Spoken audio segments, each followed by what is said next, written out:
The Proverbs of King Solomon. Chapter 10. A wise son maketh a glad father, but a foolish son is the heaviness of his mother. Treasures of wickedness profit nothing, but righteousness delivereth from death. The Lord will not suffer the soul of the righteous to famish, but he casteth away the substance of the wicked. He becometh poor that dealeth with a slack hand, but the hand of the diligent maketh rich. He that gathereth in summer is a wise son, but he that sleepeth in harvest is a son that causeth shame. Blessings are upon the head of the just, but violence covereth the mouth of the wicked. The memory of the just is blessed, but the name of the wicked shall rot. The wise in heart will receive commandments, but a prating fool shall fall. He that walketh uprightly walketh surely, but he that perverteth his ways shall be known. He that winketh with the eye causeth sorrow, but a prating fool shall fall. The mouth of a righteous man is a well of life, but violence covereth the mouth of the wicked. Hatred stirreth up strifes, but love covereth all sins. In the lips of him that hath understanding wisdom is found, but a rod is for the back of him that is void of understanding. Wise men lay up knowledge, but the mouth of the foolish is near destruction. The rich man's wealth is his strong city. The destruction of the poor is their poverty. The labor of the righteous tendeth to life, the fruit of the wicked to sin. He is in the way of life that keepeth instruction, but he that refuseth reproof erreth.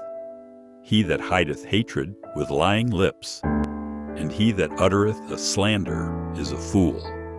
In the multitude of words there wanteth not sin, but he that refraineth his lips is wise. The tongue of the just is as choice silver, the heart of the wicked is little worth. The lips of the righteous feed many, but fools die for want of wisdom. The blessing of the Lord, it maketh rich, and he addeth no sorrow with it. It is as sport to a fool to do mischief, but a man of understanding hath wisdom.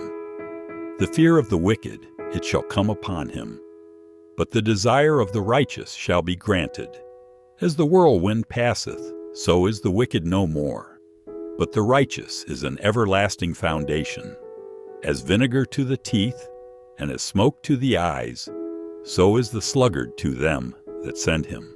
The fear of the Lord prolongeth days, but the years of the wicked shall be shortened. The hope of the righteous shall be gladness, but the expectation of the wicked shall perish. The way of the Lord is strength to the upright, but destruction shall be to the workers of iniquity. The righteous shall never be removed, but the wicked shall not inhabit the earth.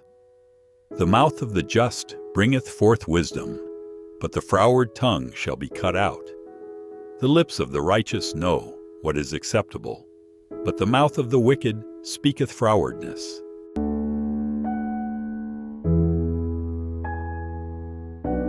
Proverbs chapter 10 shifts from long teachings to sharp, direct contrasts that reveal a simple truth. Every action has a consequence, and every pattern of behavior is shaping a future outcome. This chapter is not abstract. It is intensely practical. It shows that wisdom is not just about what you believe, but about how you live daily, how you work, how you speak, how you think, and how you respond. One of the strongest themes here is discipline versus laziness. The text makes it clear that diligence creates stability, while laziness creates loss and shame. In modern life, this applies directly to how you manage your time, your energy, and your responsibilities. Success is rarely about talent alone. It is about consistent effort over time. Small, disciplined actions, repeated daily, build results that compound. Neglect, even in small areas, also compounds, but in the opposite direction. Another critical principle is the power of speech. The chapter repeatedly contrasts the words of the wise and the foolish. Words can build, guide, and nourish, or they can destroy, mislead, and create conflict. In today's world where communication is constant and amplified, this becomes even more important. Being intentional with what you say and what you choose not to say is a major advantage. Silence, restraint, and clarity are forms of wisdom. The chapter also emphasizes integrity. Walking uprightly brings security. Living with hidden motives, manipulation, or dishonesty eventually exposes itself.